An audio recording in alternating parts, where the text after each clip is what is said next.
from the dispersion of the 12 tribes of Israel, where they are in the earth today, and what are their significance according to prophecy. All right? And I want to say this. By no means are we dealing with a thing in which all people cannot partake, regardless of race. Okay?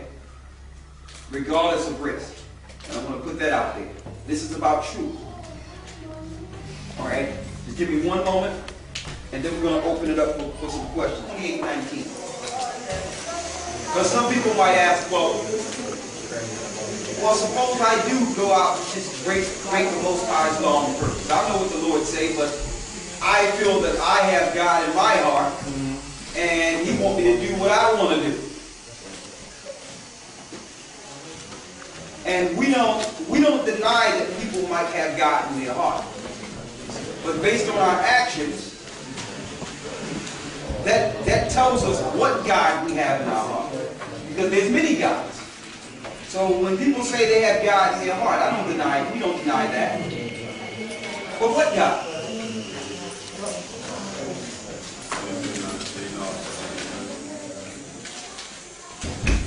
Proverbs 28:19. Oh, be careful.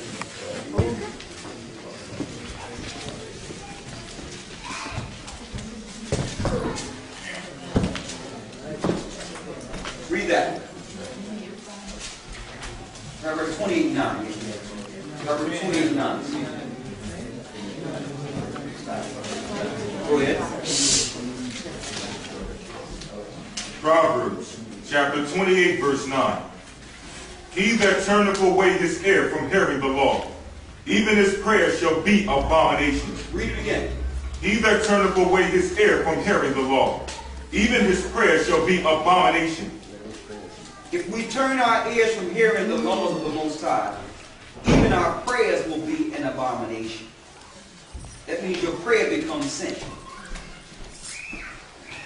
An example of that, you might have someone praying over. I'm still using a small example, but there's many laws. But I'm using this just so we can understand it on a base level. You have someone praying over a pork chop sandwich. Just bring a little character into it.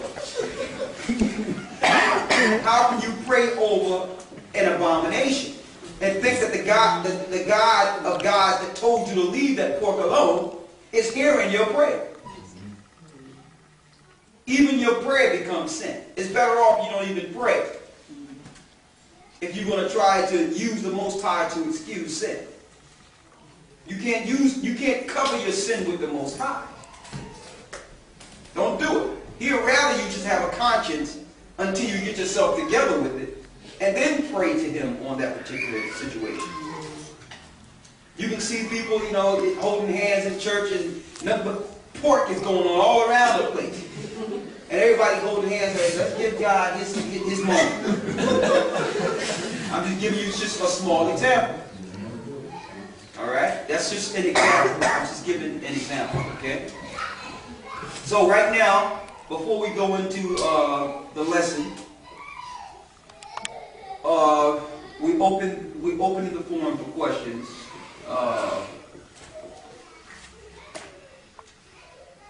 Any question?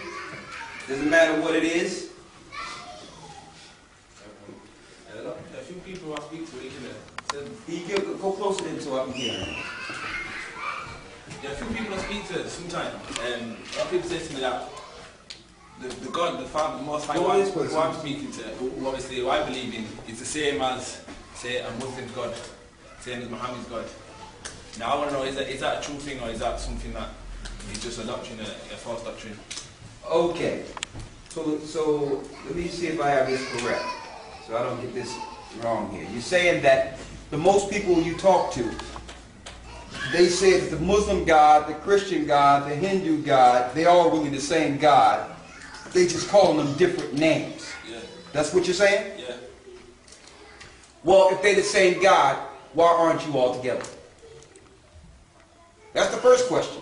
The same God, then why don't you become a Christian? Why don't the Christian become a Muslim? See, this is base common sense things. I have people question their own understanding. It's not the same God. How do we know this? Go to Psalms 96 and 4. Read it. Psalms. Let everyone get it. They're not the same God.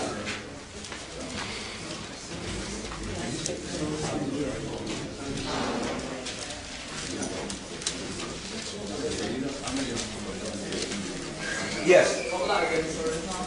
Psalms 96 and 4. I mean, if they're the same God, what's the argument about in the earth? Is it the same as the Muslim God? Yeah, well, let's see. Why is it that when I run into a Muslim, he's trying to convert me? If I'm a Christian, he's trying to convert me into being in Islam. Why, if I'm a Christian speaking to a Muslim, I'm trying to convince him to become Christian? Oh, look, we got the same God. So there's no need for conversion here. See, it doesn't make sense. They'll say that to justify and stay with the God they're dealing in. They know it's not the same God. Why are there so many what you would call religious arguments if we have the same God? The Lord is not the author of confusion. They tell you that in Corinthians. Ephesians said there's one Lord, one God, one faith, one baptism.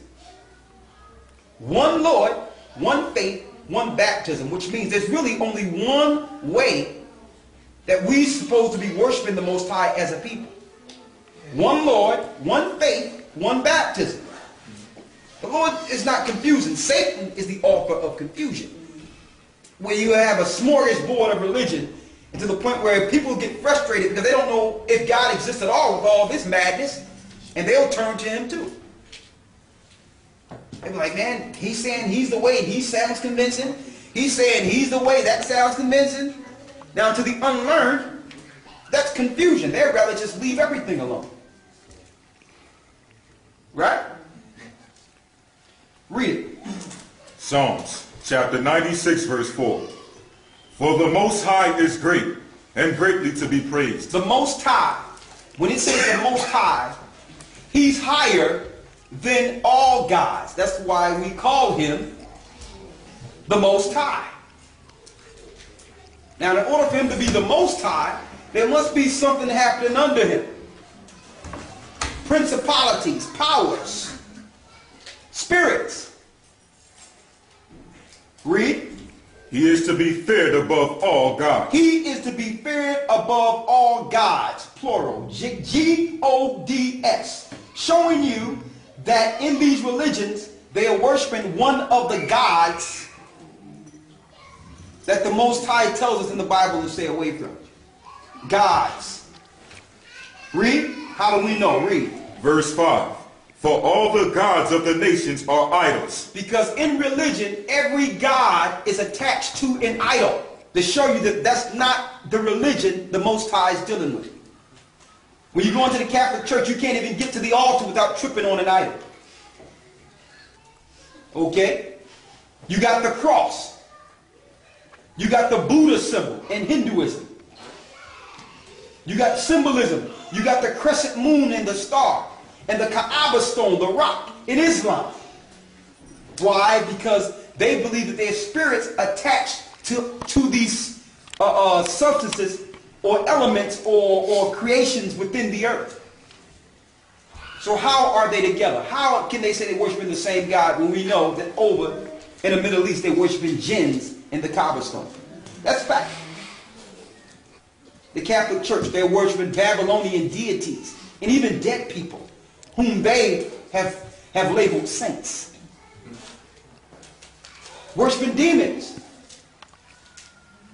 So no, you're not following the highest, because if you were following the highest, you would be executing the Most High's laws. And the first sign to show that you're not worshiping the God of gods, you wouldn't be in these buildings or institutions we call churches or mosques. You wouldn't be in these institutions. Somebody show me the temple or the mosque that Christ set up. Where is it? What building? Where is it? The people are the temple of the Most High.